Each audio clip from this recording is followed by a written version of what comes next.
നമ്മുടെ വാൽപ്പാറ അപകടത്തിൻ്റെ കൂടുതൽ വിവരങ്ങൾ പുറത്തു വരുന്നുണ്ട്.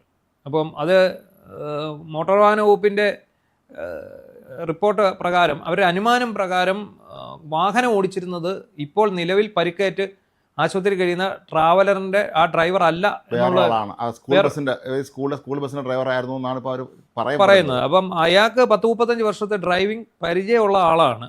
പക്ഷേ ഈ ട്രാവലർ ഓടിക്കുന്ന കാര്യത്തിൽ പരിചയം ഉണ്ടാകാതിരിക്കാൻ നിർബന്ധമില്ല. അതാണ് കാര്യം. ഇപ്പം ഒരുപാട് പേര് സോഷ്യൽ മീഡിയയിൽ സംബന്ധിച്ച വീഡിയോകൾ നമ്മളന്ന് ചെയ്തതുപോലെ ശ്രദ്ധിക്കേണ്ട കാര്യങ്ങളെന്ന് പറഞ്ഞാൽ ഒരുപാട് ആൾ ഇപ്പോൾ വരുന്നുണ്ട്. ഈ ടെമ്പോ ട്രാവൽ ഓടിക്കുമ്പോൾ ശ്രദ്ധിക്കേണ്ട കാര്യങ്ങളെക്കുറിച്ച്. ടെമ്പോ ട്രാവൽ മാത്രമല്ല, ഗട്ട് റോഡുകൾ, അതായത് മലമ്പാതകൾ, ചുരം, ഈ ചുരം ഇറങ്ങുമ്പോഴും കയറുമ്പോഴും പാലിക്കേണ്ട ചില മര്യാദകളുണ്ട്. ഈ നമുക്ക് ചുരത്തിലൂടെ വണ്ടി ഓടിക്കുന്നവർക്ക് അതിൻ്റെ ഒരു രീതി അറിയാം. ഞാൻ പറയാം, ഇപ്പം നമ്മളിപ്പം പ്രധാനപ്പെട്ട മലമ്പാതകൾ എന്ന് പറഞ്ഞാൽ ഒന്ന് വയനാട് കയറിപ്പോകുന്ന പാതയാണ്. മറ്റൊന്ന് നമ്മുടെ ഈ മുണ്ടക്കയത്തുനിന്ന് കുട്ടിക്കാനം പോകുന്നത് ഒരു ചുരമാണ്. അതുപോലെ ഇപ്പം ഈ പറഞ്ഞ ഇടുക്കി പൂപ്പാറ, അതെല്ലാം ഗട്ട് റോഡുകളാണ്.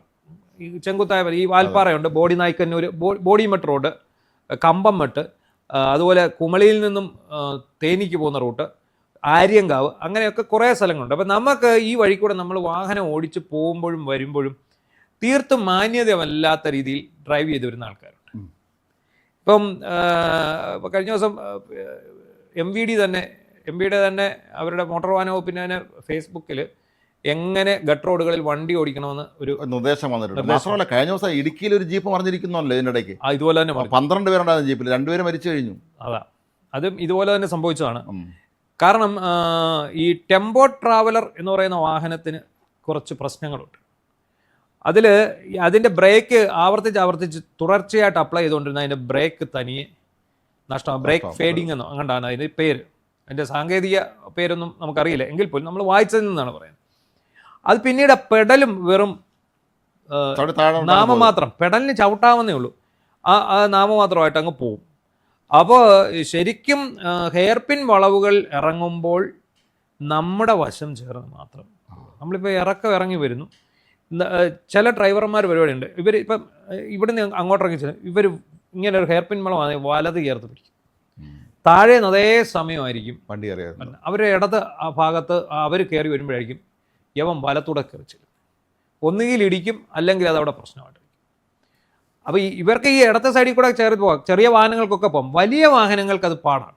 വലിയ വാഹനങ്ങൾ പെട്ടെന്ന് തിരിയത്തില്ല. വലിയ ബസ്സുകളൊക്കെ ഒരു ചുരം കയറണമെങ്കിൽ എത്ര സമയം എടുത്താൽ കയറണം, എത്ര തവണ കയറി അങ്ങോട്ട് ചെന്നിട്ട് പതുക്കെ പുറകോട്ട് ഇറക്കിയിട്ട് വീണ്ടും ഒന്നുകൂടെ ഓടിച്ച് ഈ വണ്ടി ഓടിയത്തില്ല. വലിയ വണ്ടി അത്രയും ഒടിവ് കിട്ടത്തില്ല.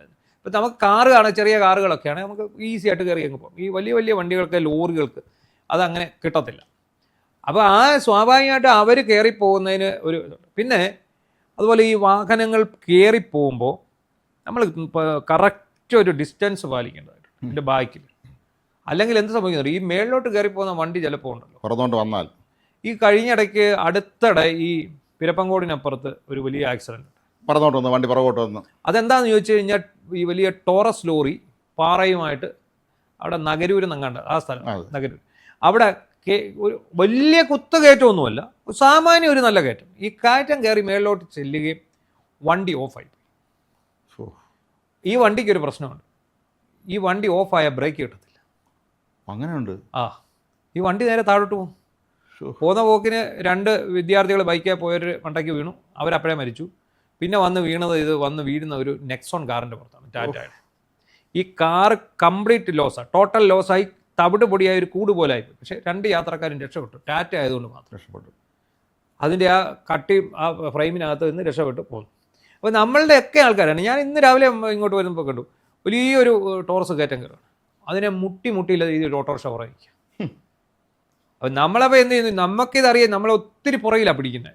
കാരണം ഇത് കയറിപ്പോകുന്ന ലോഡ് വണ്ടിയാണ്. എങ്ങാനോ ഓഫായി പോയെങ്കിൽ തീർന്നു പരിപാടി, അവൻ തിരിച്ചിഞ്ഞ് പോരും. അപ്പോൾ അങ്ങനെ ഒരുപാട് പ്രശ്നങ്ങൾ ഇതിനിടയ്ക്ക് ഉണ്ടാകുന്നുണ്ട്. ഇപ്പം ഈ വാൽപ്പാറ അപകടത്തിൽ ആ സ്കൂൾ ബസ്സിൻ്റെ ഡ്രൈവർ, അദ്ദേഹം മറ്റേ പയ്യൻ ഓടിച്ചോടിച്ച് മറിഞ്ഞു കാണും. അപ്പോൾ എന്നാൽ പിന്നെ ഇദ്ദേഹം ഡ്രൈവറാണല്ലോ, എല്ലാവരും ഡ്രൈവറാണ്, ഹെവിയുള്ള ഡ്രൈവറായിരിക്കും. പക്ഷേ ടെമ്പോ ട്രാവൽ ഓടിക്കാൻ അറിഞ്ഞുകൂടായിരിക്കും. ഓടിക്കാൻ അറിഞ്ഞുകൂടാഴിയല്ല, ഓടിക്കാൻ പറ്റും, പക്ഷെ ഈ അതിന്റെ പർട്ടിക്കുലർ ഈ സ്ഥലത്ത് കൂടെ എങ്ങനെ വണ്ടി അതിന്റെ ഓടിക്കാം ടെക്നിക്കലി അല്ലല്ലോ ഇത്. ഉള്ള ഡിഫക്ട്സ് എന്താണെന്ന് അയാൾക്ക് അറിയുകൂടായിരിക്കും. ഇത് ഫസ്റ്റ് അല്ലേ സെക്കൻഡ് ഗിയറിൽ ഇറങ്ങി വരേണ്ട വണ്ടി തോന്നിയ ഗിയറിലായിരിക്കും പോകുന്നത്. അത് ഏറ്റവും പ്രധാന കാരണം എന്താ പറയുക, നമ്മുടെയൊക്കെ ഒരു രീതി എന്താണെന്ന് ചോദിച്ചു കഴിഞ്ഞാൽ, നമ്മൾ ഈ നല്ല ഇറക്കം കാണുമ്പോൾ നമ്മൾ വണ്ടി വിട്ടാൽ അത് ടോപ്പിൽ തന്നെ ഇട്ടായിരിക്കും മിക്ക ആൾക്കാരും വണ്ടി ഇറങ്ങി വരിക. നമുക്കെല്ലാം ഒരു ടേക്ക് ഇറ്റ് ഈസി ആറ്റിറ്റ്യൂഡാണ് എപ്പോഴും ഉള്ളത്. നമ്മൾ ഇത്തരം സ്ഥലത്ത് നമ്മൾ വളരെ സീരിയസ് ആയിരിക്കണം എന്നുള്ള കാര്യം പോലും ആരും ഓർക്കാറില്ല. ഇതിനകത്ത് ഈ ടോപ്പ് ഗിയർ ഇറങ്ങി വരുന്നതിൻ്റെ പിന്നിലുള്ള രഹസ്യം മൈലേജാണ്. ഈ ടോപ്പ് ഗിയർ വണ്ടി ഇത്ര സ്പീഡിൽ പോകാൻ മൈലേജ് കിട്ടുമല്ലോ എന്ന് കരുതി ഇറങ്ങി വരുന്നത്. നമ്മൾ ഫസ്റ്റ് ഇയർ സെക്കൻഡ് ഇറങ്ങുമ്പോൾ മൈലേജ് കുറയും. AC കൂടെ ഉണ്ടെങ്കിൽ ഒത്തിരി മൈലേജ് കുറയും. അപ്പം അങ്ങനെയുള്ള ഒരു പ്രശ്നം ഉണ്ടാകാതിരിക്കാൻ വേണ്ടിയാണ്, മൈലേജ് കുറയാതിരിക്കാൻ വേണ്ടിയാണ് ഈ പലപ്പോഴും ഇത് ചെയ്യുന്നത്. പക്ഷേ ഇതുപോലെയുള്ള കുത്തിറക്കങ്ങളിലും ഹെയർപിൻ വളവുകളോടുകൂടിയ ചെങ്കുത്തായ ഇറക്കങ്ങളിലുമൊക്കെയാണ് ഇതിനകത്ത് അപകടം സംഭവിക്കുക എന്നുള്ളത്. ഇത്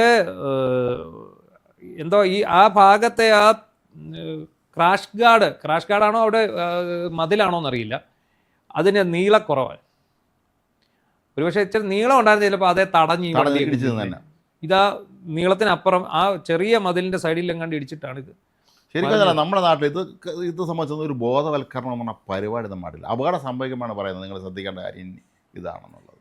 ഈ സ്കൂൾ തുറക്കുന്നതിന് മുമ്പ് സ്കൂൾ ബസ് ഡ്രൈവർമാർക്ക് ബോധവൽക്കരണ ക്ലാസ് MVD കൊടുക്കാറുണ്ട്. അത് മസ്റ്റായിട്ട് അവർ പങ്കെടുത്തിരിക്കണം, അതിന് സർട്ടിഫിക്കറ്റ് ഉണ്ട്. അങ്ങനെയുള്ള ആൾക്കാർക്ക് ഈ വണ്ടി ഓടിക്കാൻ പറ്റുള്ളൂ. അപ്പോൾ അങ്ങനെയുള്ള ഒരുപാട് പേർക്ക് ഇത് കൊടുക്കുന്നുണ്ട്. അപ്പോൾ തന്നെ സ്കൂളിൽ ഈ സ്കൂൾ വാഹനമായിട്ട് ഈ ട്രാവലർ ഉപയോഗിക്കുന്നത് വളരെ കുറവാണ്. ഈ ഫോഴ്സിൻ്റെ വണ്ടി തന്നെ ഉപയോഗിക്കുന്നുണ്ട്, പക്ഷേ ട്രാവലർ പോലുള്ള വണ്ടികൾ തീർത്തും കുറവാണ്. അപ്പോൾ അല്ലാത്ത മിനി ബസ്സുകളൊക്കെയാണ് മിക്കയിടത്തും ഉപയോഗിച്ചുകൊണ്ടിരിക്കുന്നത്. അപ്പോൾ എന്തായാലും ഈ പറയുന്ന അപകടം ആൾ മാറിയാണ് ഓടിച്ചതെന്ന് പറയുന്നു. അതിനെക്കുറിച്ച് സ്ഥിരീകരണം വന്നിട്ടില്ല. ഈ ആശുപത്രി കിടന്ന ആൾ പുറത്തിറങ്ങിയാൽ മാത്രമേ ഇതിൻ്റെ വിശദാംശം അറിയാൻ പറ്റുള്ളൂ. പിന്നെ നമ്മൾ നേരത്തെ പറഞ്ഞ ഒരു ടെമ്പോ ട്രാവലിൻ്റെ ഡ്രൈവറാണ് ആദ്യം ഇതിനെക്കുറിച്ചൊരു കുറിപ്പിടുന്നത്. അദ്ദേഹം പറഞ്ഞത് എന്താണ്, ഈ ബ്രേക്ക് ഫേഡിംഗ് എന്ന് പറയുന്ന സംഭവമുണ്ട്, അത് തന്നെയാണ് ഇതിന് കാരണം. MVD ആ വാദം ശരിവെച്ചിരിക്കുക. അപ്പോൾ MVD പറഞ്ഞിരിക്കുന്നത് ഈ ബ്രേക്ക് ഇല്ലാതാണ് ഈ വാഹനം വന്നത്. ബ്രേക്ക് ഇല്ലാതെ വാഹനം വന്നു, വലത്തുവശത്തൂടെ എടുത്തപ്പോൾ ഇത് പാളിപ്പോയി, തിരിഞ്ഞില്ല, ആ വഴി കൂടെ നേരെ ഇത് താഴോട്ട് പോയി. അതാണ് അവിടെ സംഭവിച്ചിരിക്കുന്നത്. അപ്പം പിന്നെ അവരുടെ കണ്ടെത്തൽ അപകട സമയം വാഹനം ഓടിച്ചത് അതിൻ്റെ ഒറിജിനൽ ഡ്രൈവർ അല്ല, ഈ ഡ്രൈവറാണ് എന്നുള്ള ഒരു ക്ഷീണിച്ചോണ്ട് ഞാൻ ഓടിക്കാൻ പറഞ്ഞു കാണും, ഹെവി ലൈസൻസ് ഉള്ള ഡ്രൈവറിൽ നിന്ന് കരുതി അത് മാറി കൊടുത്തതായിരിക്കാം. അപ്പോൾ നമ്മളിപ്പം ഓരോ വാഹനവും നമ്മൾ കൈകാര്യം ചെയ്യുമ്പോൾ നമുക്ക് ഏറ്റവും കൂടുതൽ പ്രശ്നം വരുന്ന ഏതാണ്? ഇപ്പോൾ നമ്മുടെ കമ്പനിയിൽ ഓട്ടോമാറ്റിക് വണ്ടിയുണ്ട്. അതെ. അപ്പം ഞാൻ മിക്കവാറും പോകുന്നുണ്ട്, ഞാൻ നമ്മുടെ അഖിലിനെ വിളിച്ചുകൊണ്ടാണ് പോകുന്നത്. അപ്പോൾ എന്നോട് ഇവരെല്ലാം ചോദിക്കുന്നുണ്ട്, ചേട്ടൻ ഡ്രൈവിംഗ് ഇല്ലേ, വണ്ടിയുള്ള ആളല്ലേ, ഇതെടുക്കത്തില്ല. ഞാൻ പറഞ്ഞു ഓട്ടോമാറ്റിക് നമുക്കത് അത്ര പരിചയമില്ല. മാത്രമല്ല ഓട്ടോമാറ്റിക്കിൽ നമ്മൾ സ്ഥിരമായിട്ട് മാനുവൽ വണ്ടി ഓടിച്ചുകൊണ്ടിരിക്കുമ്പോൾ ചെറിയ അബദ്ധം മതി, കാരണം അറിയാതെ നമ്മുടെ കാല് അമർന്നാൽ. മറ്റേതാണ് ഗിയർ ക്ലച്ച് മാറ്റുകയും ഗിയർ പെട്ടെന്ന് മാറുകയും ചെയ്ത് കഴിഞ്ഞാൽ ചിലപ്പം ഇടിച്ചങ്ങ് നിൽക്കും. ഇതങ്ങനെ നീക്കില്ല, ഇതങ്ങ് പൊക്കൊണ്ടേയിരിക്കും. ഇത് സ്റ്റാർട്ടായി കഴിഞ്ഞാൽ പിന്നെ മറ്റേതാണെങ്കിൽ ക്ലച്ചേന്ന് കാലെടുക്കുന്ന ഇടയ്ക്ക് ഗിയർ പെട്ടെന്ന് കാലെടുക്കുമ്പോൾ ക്ലച്ചേന്ന് കാലെടുക്കുമ്പോൾ പെട്ടെന്ന് ഇടിച്ച് നിൽക്കും. ഇതതല്ല, ഇത് നമ്മൾ കാലങ്ങ് കൊടുക്കും, ഇതങ്ങ് പോവും. നമ്മൾ അവിടെ ഇട്ടി എവിടെയാണെന്നുള്ളത് നമ്മൾ പാനിക്കാവും. അതാണ്. അപ്പം അതാണ് ഏറ്റവും വലിയ പ്രശ്നങ്ങളിലൊന്നും. മനുഷ്യനല്ലേ എത്ര വലിയ ഡ്രൈവറാണെന്ന് പറഞ്ഞാൽ, ഇപ്പം നമ്മുടെ ചീഫ് എഡിറ്റർ ഇല്ലേ, അദ്ദേഹം പറയുന്നുണ്ട്, അദ്ദേഹം വലിയ വണ്ടിയിൽ സഞ്ചരിച്ചിട്ട് ഫോർച്യൂണറെ സഞ്ചരിച്ചിട്ട് നമ്മുടെ സിയാസ് എന്ന് പറയുന്ന വണ്ടിയിലോട്ട് കയറിയിരിക്കുമ്പോൾ പുള്ളിക്ക് പേടിയാ. പുള്ളി പറഞ്ഞ പേടി. അത് എന്നോട് എൻ്റെ വേറൊരു സുഹൃത്തും എന്നോട് ഇത് തന്നെ പറഞ്ഞിട്ടുണ്ട്. അദ്ദേഹം പറഞ്ഞു, ഞാൻ ഈ ഫോർച്യൂണറെ കയറി ഇരുന്നിട്ട് പിന്നെ കുഞ്ഞു വണ്ടിയിലോട്ട് ഇറങ്ങുമ്പോൾ എനിക്ക് പേടിയാ.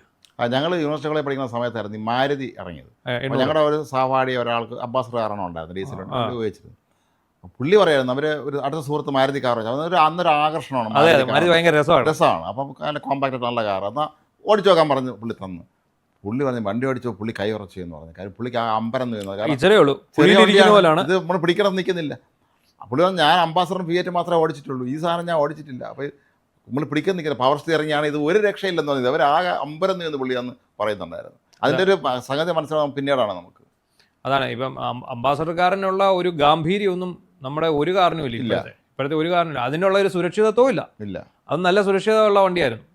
അപ്പോൾ എന്ത് പറഞ്ഞാലും ശരി, നമ്മുടെ ഈ റോഡിലെ ട്രാഫിക് നിയമങ്ങൾ കർശനമായി പാലിക്കുക, ആദ്യമായിട്ട് നമ്മൾ ചെയ്യേണ്ടത് ഏത് ഡ്രൈവിംഗ് പഠിക്കുന്ന ഡ്രൈവിംഗ് സ്കൂളുകാർ പരിശീലനം കൊടുക്കുകയാണെങ്കിൽ പോലും കയറ്റം കയറാനും ഇറങ്ങാനും ഉള്ള ആ ഒരു പരിശീലനമാണ് കൃത്യമായിട്ട് കൊടുക്കേണ്ടത്. അത് എത്ര ഇന്ധനം നിങ്ങൾക്ക് നഷ്ടമായെന്ന് പറഞ്ഞാലും ചെറിയ ഗിയറുകളിൽ മാത്രം ഇത്തരമുള്ള സ്ഥലങ്ങൾ ഇറങ്ങുക എന്നുള്ളത് മാത്രമാണ് ഇതിൻ്റെ ഒരു പോംവഴി.